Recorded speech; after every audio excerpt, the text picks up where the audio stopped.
So look at Anthony Ryder from South Lyon, Michigan, recently selected as the Lions 2020 Fan of the Year. He has a passion about sports broadcasting. With the 112th selection in the 2021 NFL Draft, the Detroit Lions select Amon-Ra St. Brown, wide receiver, USC. One pride, baby! Yeah!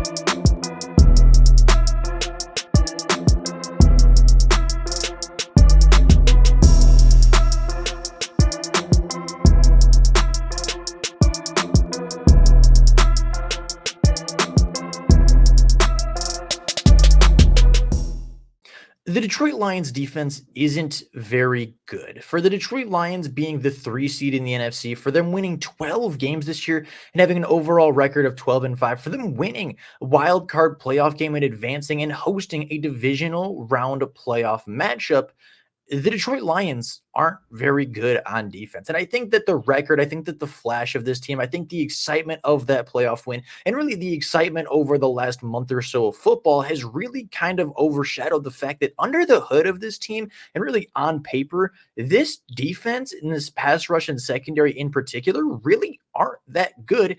And they really have a significant amount of problems that are going to potentially lead to them not reaching the heights and the ceiling that they potentially could.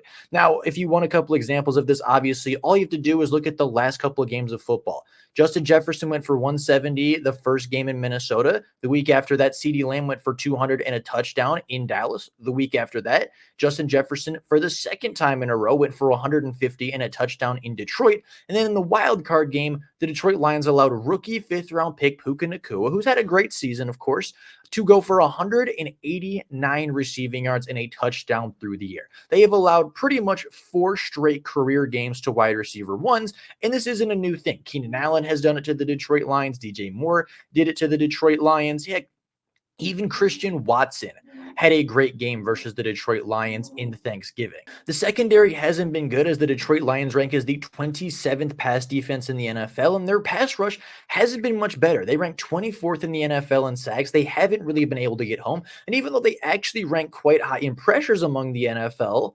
mostly due to Aiden Hutchinson's 110 pressures in a season, they really aren't a very good passers. Aleem McNeil was good when he was playing, and Aleem McNeil is kind of getting back to that state, but obviously has taken a little bit of a step back and kind of fell out of rhythm a little bit, missing that final month of the regular season. So why do I bring this up now? Why is the video titled The Detroit Lions Secret Weapon or something along those lines? And why do I have a picture of a player that most people, and most Bucs fans especially, probably have never seen nor heard of? Well, the Detroit Lions have a player coming off of injury reserve this week, as James Houston, I believe, has 1 or 2 days left on his injury timeline before he needs to be brought back to the active roster for the Detroit Lions. He was a fully go at practice all week last week. It was actually a surprise snub from the wild card game, as many people thought that James Houston could very severely impact this defense and potentially be a helpful part of winning that wild card game. Now, for Bucs fans that maybe don't know James Houston, or Lions fans that potentially don't know the depth chart as well, James Houston is a second-year player out of Jackson State. He was a 6th-round selection in the 2023 NFL Draft, and he came into the season with fairly low expectations. He came into the season as a player that didn't even end up making the active roster in his rookie year and didn't see a single snap for the Detroit Lions until Thanksgiving weekend of 2022. James Houston ended up playing the rest of the season after that game because on Thanksgiving, on just 5 defensive snaps, James Houston sacked quarterback Josh Allen 2 times to turn the tide in that game, as well as having a fumble recovery on special teams, and the coaching staff decided to give him some more opportunities. James Houston would go on to affect the last 7 games of his rookie year, playing in all 7 games and actually getting to start 2 of those games. He finished his rookie year with 12 total tackles, 7 tackles for loss, 11 quarterback hits, 8 quarterback sacks, a forced fumble, and a fumble recovery. He is a player that didn't play more than 150 snaps as a rookie, and yet somehow still outperformed 99% of the rookie class, as he was only 2nd in his rookie class in sacks on the quarterback, behind fellow teammate and 2nd overall pick Aiden Hutchinson. But Take a look at the rest of those first round guys. He outproduced first overall pick Trayvon Walker, fifth overall pick Kayvon Thibodeau, a late first round pick in George Karlaftis. He outperformed all of them in his rookie season despite being a sixth round selection. So safe to say, going into 2023, the Detroit Lions fandom had quite a lot of hype for James Houston, a player that was potentially going to get a lot more playing time, potentially going to be the edge rusher too, kind of that Micah Parsons archetype, and be a guy that could rush the passer alongside Aiden Hutchinson as that partner in crime. And in 2023, the preseason, he was really good. He played in all 3 games, had 10 tackles from the edge position, had 5 tackles for loss in 3 games, and 2.5 sacks. He was great. He had, I think, 8 or 9 pressures in 2 of his games. He finished the preseason with like 20-something pressures and 2.5 sacks and 5 tackles for loss. He was phenomenal. He was amazing for the Detroit Lions. And yes, it's a lot of backup tackles. Yes, it's a lot of, very basic stuff. And James Houston basically just won his one-on-one reps over and over and over again. But still, nonetheless, it was a super productive preseason. And it had the Lions fans really excited for what number 41 was going to do.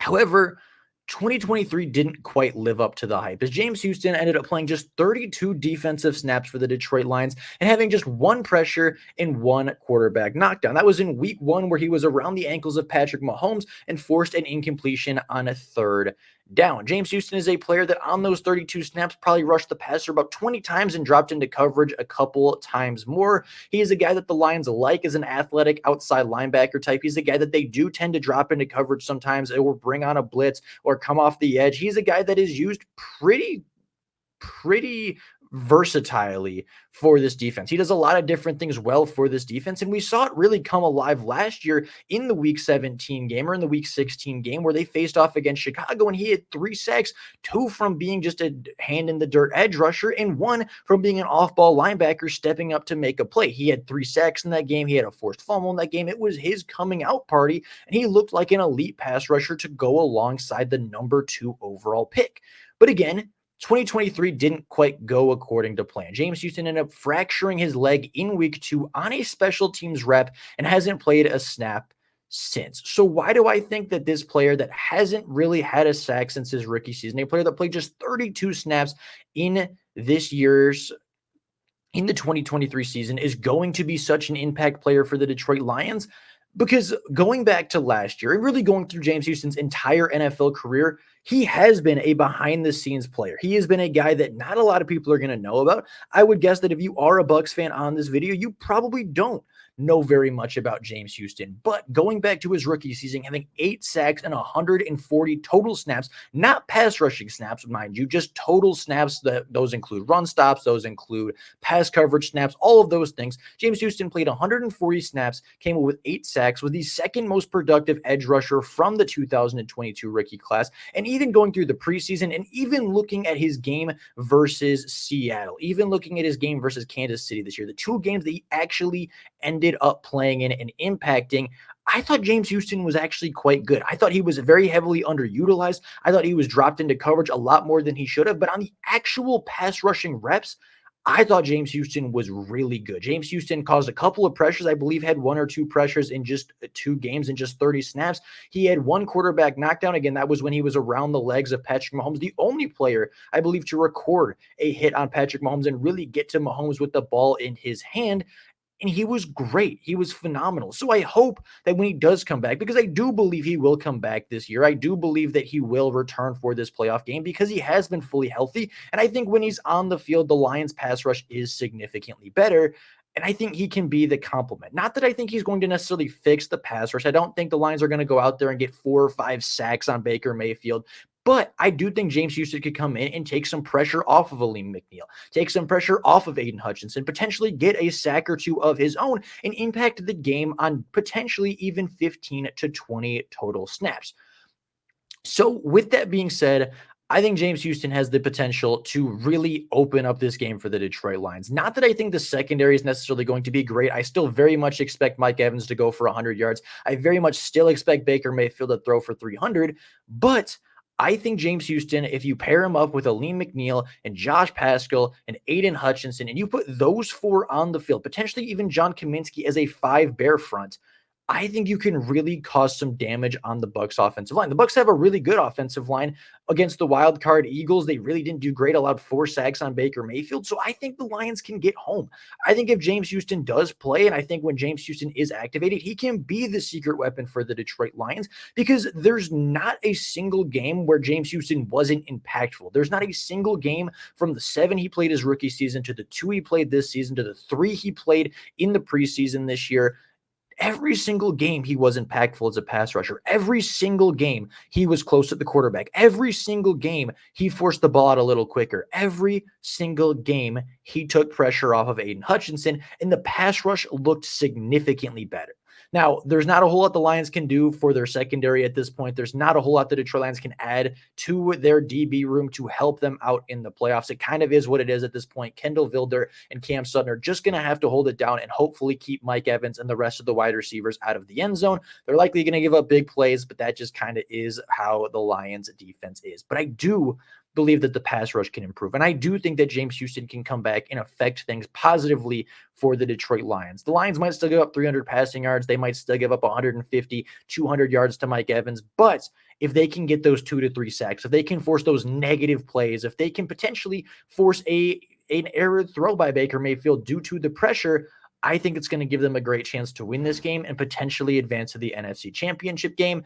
And I do think that James Houston will have an impact in this game. But with all that being said, that's all I got for you guys right now. That is the player I want to watch for this weekend, a player that I think can be the secret weapon, a player that potentially the Bucks coaching staff isn't familiar with, potentially a player that the Bucks coaching staff isn't even looking at yet. Because if you take a look over the entire season, James Houston hasn't been a problem. If you take a look ever, really even going back to the 2 games that he did play, James Houston on the stat sheet was not super impactful. So I don't know how far the Bucks are going to go back. I highly doubt that they're going to put too much stock into week 1 and week 2 film at this point, which means they potentially won't be looking at James Houston. They potentially won't have a game plan for James Houston, leaving him in on one-on-one situations and opening up huge opportunities for him to get home for sacks, for him to get home for forced fumbles and impact this game and be the problem that he is. So with all that being said, that's all I got for you guys right now. Let me know down in the comments below your expectations for James Houston in his first game back to Detroit since week 2.